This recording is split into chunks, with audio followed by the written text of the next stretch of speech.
legislature relevant information to the confirmation of Justice Sorella as Chief Justice, right?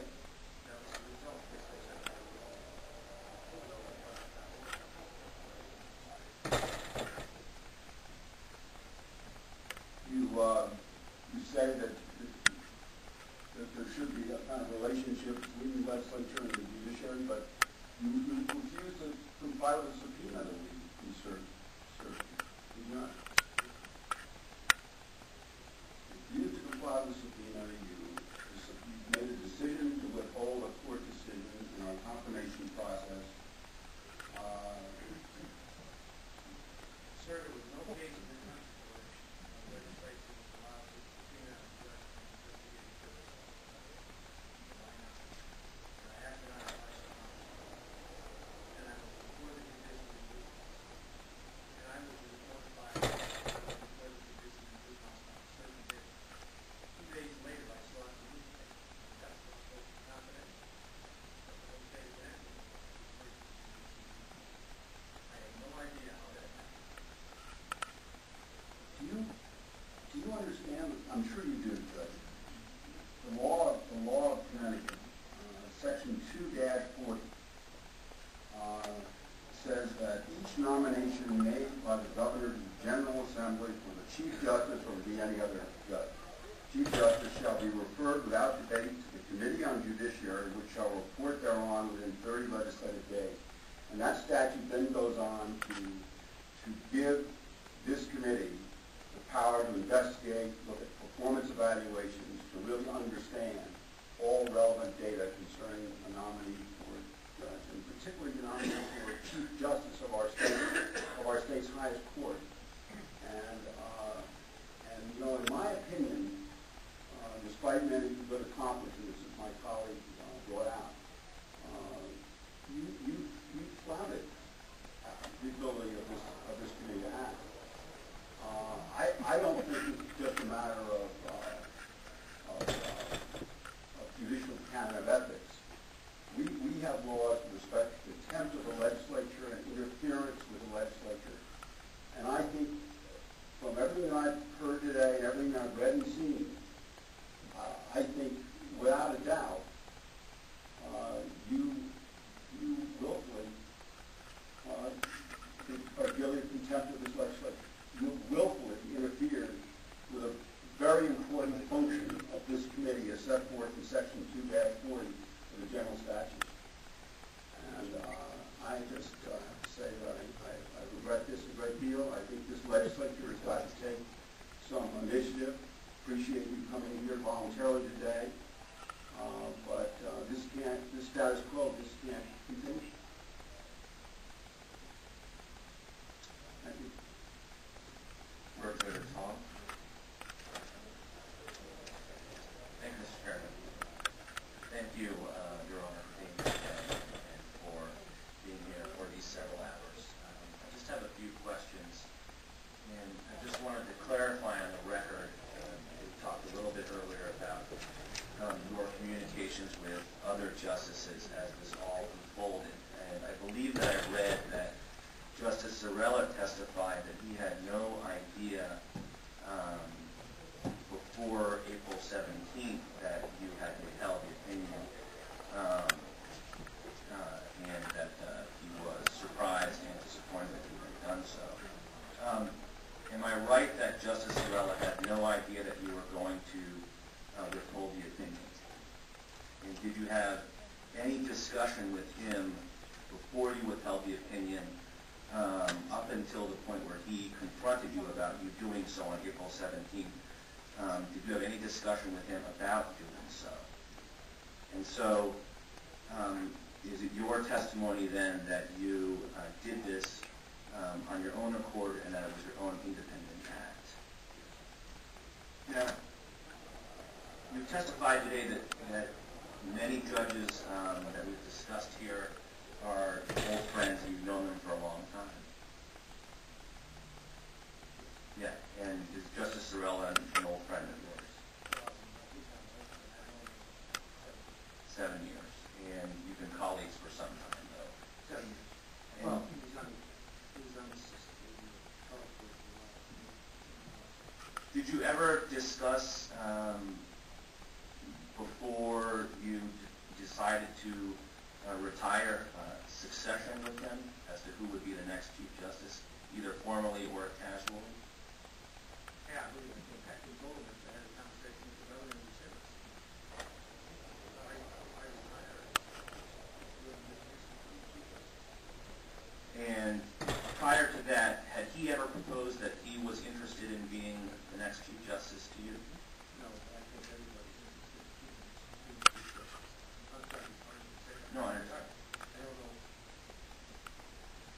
And did you ever propose to him prior to that he should consider being or putting himself forward as the next Chief Justice?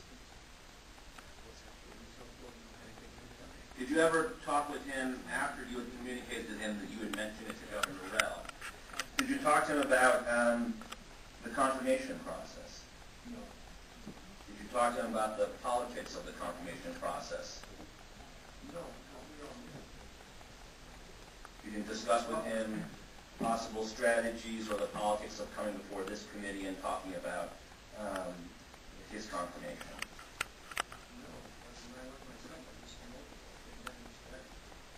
And just to be clear, did you ever discuss with him the GA7 decision and whether that would be a hot button issue? Yes. Up until the date that he claimed to have found out about your withholding of the opinion, did you have a discussion about how that decision may impact his confirmation process?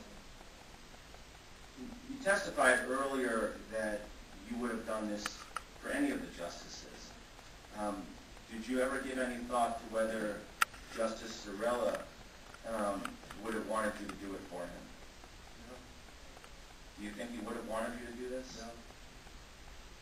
I just want to wrap up here. I have one more line of questions.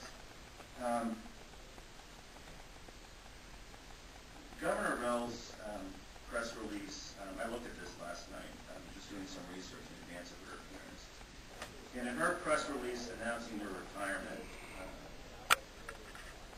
she indicates that she wanted to thank you for the legacy of leadership and the example you set on the Connecticut Supreme Court. And in addition to being a new legislator, I'm a relatively new lawyer. I've been practicing for now a little bit over 6 years, in my 7th year of practice. And I've been a member of the Connecticut Bar for 3 years.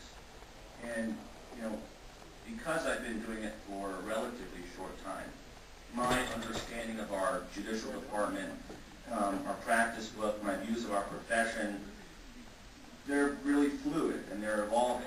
And I'm still trying to figure out what this is all about, and I'm doing my best to understand how to conduct yourself and how to be a good lawyer. And we look to our senior justices and our judges for guidance and leadership and an example as to how to conduct ourselves. And I appreciate that during your colloquy with Senator Kissel, you discussed how you sponsored programs that have been around for 5 years to introduce young people to the practice of the law, to the judicial system, and to encourage them to be a part of this. But after all of this, what are we supposed to think?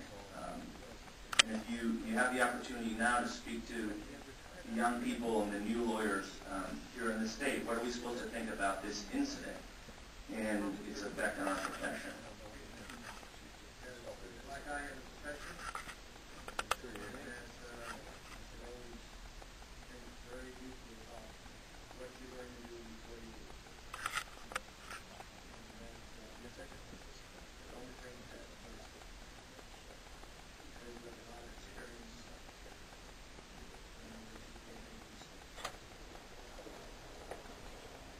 Thank you. Thank you, Your Honor. Thank you, Mr. Chairman. Other questions from members of the committee? Representatives Byrd. Thank you, Mr. Chair. I've got a couple of questions and comments for Justice Sullivan, but somewhat of a process question for the chairs. In the conclusion of this investigative hearing, whatever point that may be, either today or someday in the future. What is this committee's charge at that point in the process of taking this process forward? What are this committee's options? Through the chair. Well, I can't speak for the committee, but I think the understanding up to now was that, as stated by the governor himself a few months ago, that it was important for us to understand exactly what happened and why. Obviously, we have a nomination for a new Chief Justice, which will be before us shortly, and I think understanding how this happened and why it happened helps us understand how we can prevent it in the future. And beyond that, there is a variety of bills that have been proposed which respond directly and indirectly to the concerns which grow out of this series of incidents. And in essence, I think that's the main story. Apart from Justice Sullivan, there are other members of the Supreme Court who had been involved in this situation. We've asked them to hear from them following Justice Sullivan. There were some allegations back and forth among members of the Supreme Court that misleading statements had been made in writing to the legislature, and so I think it's important for us to understand what gave rise to that and use all of this information to exercise the obligation we have to provide oversight of the two other co-equal branches of government. So, apart from that, I'm not sure specifically what will be a vote on anything in particular in arguing the bill, but I think just our goal is to find out what happened. It's unfortunate we couldn't have done this last year with obvious reasons, but here we are now, and then essentially getting answers to our questions. And I think two questions been asked and answered, and I'm sure there might be a few more, but Justice Sullivan was very kind in responding to all the questions, and that's what's going on here today. Thank you for that response, because I appreciate the chair's putting forward this information for us in this packet. Certainly, Your Honor, and with that in mind, with 15 minutes to go. I would like to finish my testimony today. If it's not going to, if the recess is going to prevent that, then I'll stay. I don't think so, sir. 5 minutes, even 5 minutes. 5 minutes is fine. Stand recess.